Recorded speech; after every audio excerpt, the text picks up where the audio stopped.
दोनों अच्छे quality questions थे। प्लांट डिजाइन इकोनॉमिक्स, पहला क्वेश्चन देखिए प्लांट डिजाइन इकोनॉमिक्स का।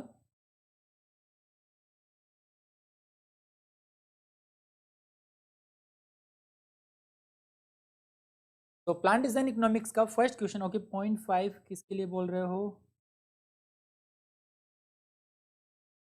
रिफ्लक्स वाले क्वेश्चन में इक्यूमोलर गिवन था क्या? मैं भी उसकी बात कर रहे हो क्या? ओके तो मैं यहाँ पर प्लांट डिजाइन इकोनॉमिक्स के क्वेश्चन डिस्कस करता हूँ।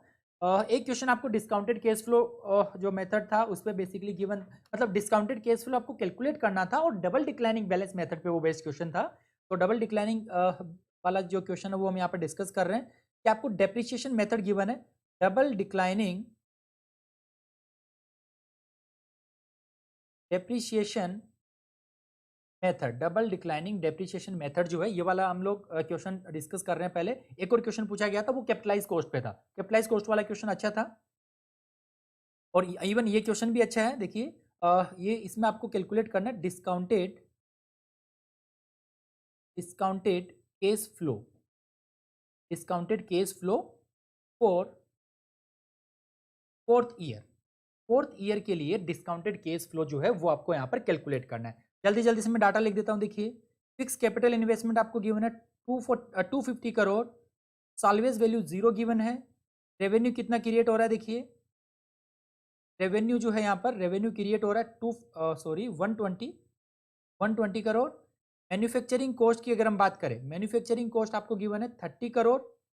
उसके बाद में आपको और डाटा गिवन है कि इंटरेस्ट रेट 10% है और tax rate 5T, tax rate जो है वो 30 गिवन है, ये टैक्स रेट है। उसके बाद n equal to 7 years given है आपको, जो ईयर है बेसिकली कितने टाइम तक काम करेगा, मतलब बेसिकली आपका इक्विपमेंट और प्लांट। ठीक है, तो अल्टीमेटली आपको कैलकुलेट क्या करना है? Discounted cash flow. Discounted cash flow क्या होता है? डिस्काउंटेड केस फ्लो बेसिकली आपको पहले कैलकुलेट करना है प्रॉफिट आफ्टर टैक्स। वो जो प्रॉफिट आफ्टर टैक्स है बेसिकली उसको फोर्थ ईयर के लिए आपको डिस्काउंटेड करना है। ठीक है, तो पहले तो आप प्रॉफिट आफ्टर टैक्स आपको कैलकुलेट करना है। तो कैसे सोल्व करेंगे इस क्वेश्चन को? सबसे पहले आप लिख लो प्रॉफिट।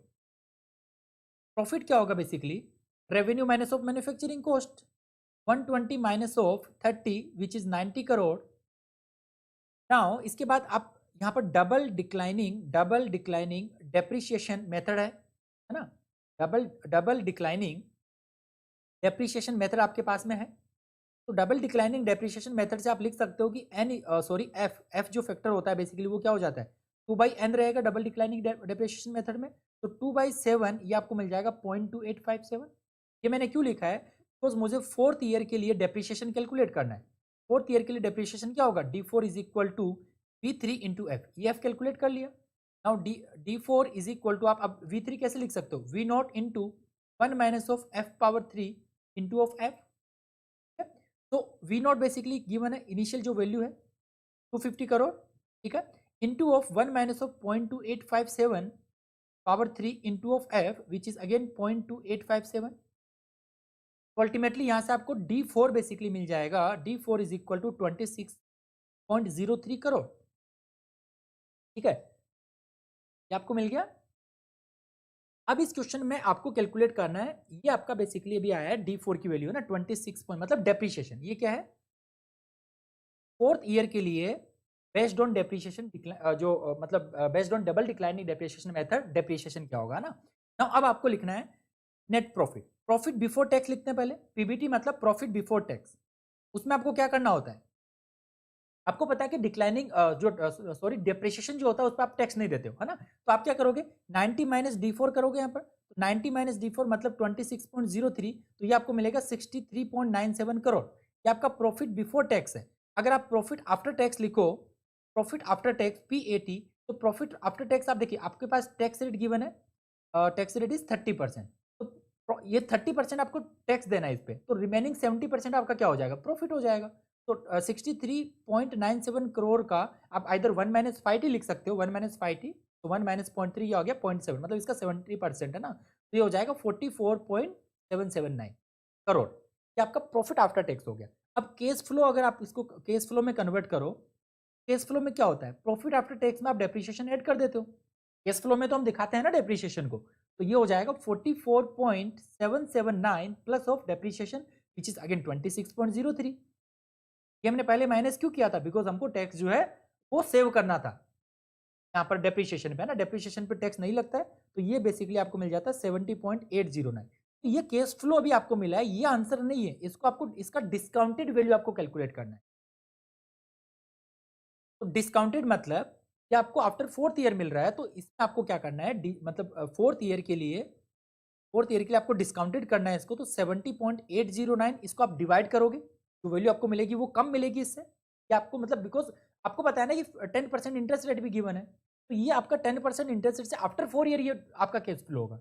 आज की तारीख में उसको डिस्काउंटेड करना है, तो उसको आपको डिवाइड करना पड़ेगा 1 प्लस आई पावर 4 से, तो 1 प्लस 0.1 पावर 4, तो ये आपको मिल जाएगा 48.36 करोड़। ओके, अगर कंपाउंड करना होता तो हम लोग ये 1 प्लस आई पावर जो एन रहता वो हम लोग मल्टीप्लाई में करते।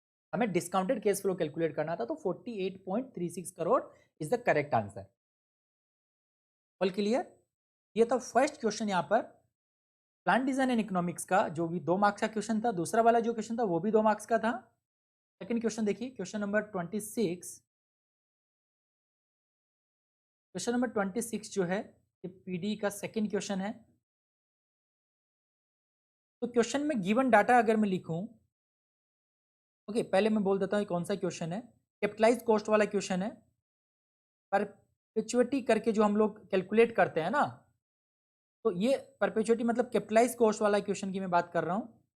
कैपिटलाइज कॉस्ट, ठीक है, ये वाला क्वेश्चन अच्छा है एक्चुअली। कैपिटलाइज कॉस्ट आपको प्रॉपर लिखनी आनी चाहिए, अब उसमें मैन्युफैक्चरिंग कॉस्ट भी आपको पता है ऐड करनी होती है ना, तो वो उस पर बेस्ड ये क्वेश्चन था। इसका मुझे करेक्ट आंसर बोलना, आप क्या पूछा गया था आपको।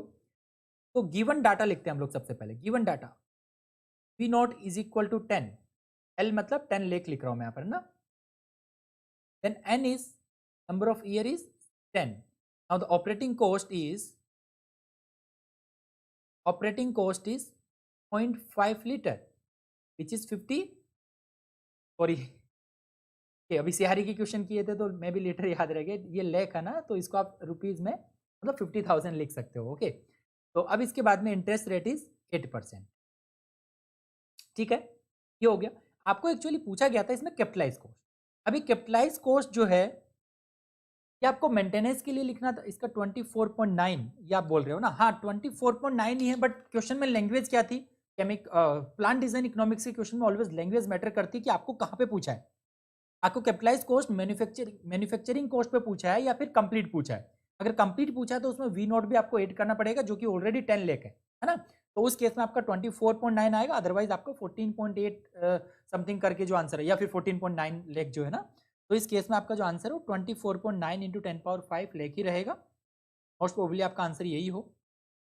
ठीक है, तो आप लोग क्या करके आए वो आप बताओ। आपको क्वेश्चन का एग्जैक्टली पता होगा लैंग्वेज क्या पूछा था क्वेश्चन ने। ठीक है, मैं पहले कैपिटलाइज कॉस्ट का फॉर्मूला लिख देता हूं। कैपिटलाइज कॉस्ट सीसी करके इसको हम लिख रहे हैं। Capitalize cost is equal to V naught plus of V naught minus of V S upon of 1 plus of I power N minus of 1। ये इसमें क्या होता है, वी नॉट हो गया आपका इक्विपमेंट का इनिशियल कॉस्ट, देन सेकंड जो होता है ये आपका रिप्लेसमेंट कॉस्ट होता है, और उसके बाद थर्ड जो आता है वो आता है मेंटेनेंस कॉस्ट। जो भी आपका था मतलब ऑपरेटिंग कॉस्ट है ना, उसको मैं सी से या जस्ट ऑपरेटिंग कॉस्ट लिख रहा हूं ना। Operating cost is divided by जो इंटरेस्ट रेट आपको गिव, ये आपका कंप्लीट फॉर्मूला होता है कैपिटलाइज कॉस्ट का। तो यहाँ पर देखिए वी नोट की वैल्यू में 10 लिख रहा हूँ, plus of V naught 10 okay 10 लेख है ना यहाँ पर। ओके, ये यहाँ पर आप 10 इंटू 10⁵ लिख दो इसको, प्लस ऑफ ये 10 इंटू 10⁵, ऑलवेज वैल्यू 0 है, अपॉन ऑफ 1.08 आ जाएगा ये, power of 10 minus of 1 plus of operating cost कितना है 50,000 डिवाइडेड बाई 0.08। ऑलवेज वैल्यू नहीं दिया था, तो नहीं दिया तो 0 पकड़ेंगे ना, इसलिए मैंने 0 लिख ही दिया ना। NAT था, ओके ठीक है कौशिक। तो ये जब आप सोल्व करते हो इसको, देखिए ये 10 लाख गिवन है, ये वाली वैल्यू, इस वाली वैल्यू को जब आप सोल्व करते हो तो ये आता है 14.878 इंटू 10⁵। ठीक है, तो आप देख सकते हो भी, अगर आपको ऑपरेटिंग मतलब कंप्लीट कैपिटलाइज कॉस्ट के लिए पूछा है, देन उस केस में इसका आंसर जो है 24.878 इंटू 10⁵ 5 लेख, अगर आपको लेख में पूछा है तो 24.878 लेख इसका जो है आंसर हो जाएगा। आप बोल रहे हो एनईटी टाइप में आया था ये, लेकिन ये भी 2 मार्क्स का क्वेश्चन है, एनईटी में पूछा गया है। ठीक है, तो ये 2 क्वेश्चन पूछे गए थे। प्लान डिजाइन इकोनॉमिक्स से 2 ही क्वेश्चन आते हैं और दोनों क्वेश्चन आप देख सकते हैं यहाँ पर 2-2 मार्क्स के पूछे गए हैं। तो अभी तक हमने 26 क्वेश्चन जो है वो सोल्व कर लिए हैं। और मैं अगेन बता दूं कि मैं सब्जेक्ट वाइज सॉल्यूशन आपको प्रोवाइड कर रहा हूं क्वेश्चंस का, सब्जेक्ट वाइज सॉल्यूशन प्रोवाइड कर रहा हूं जिससे कि आपको एक बेटर आइडिया लग पाए, बेटर एक आइडिया आपको लग पाए। तो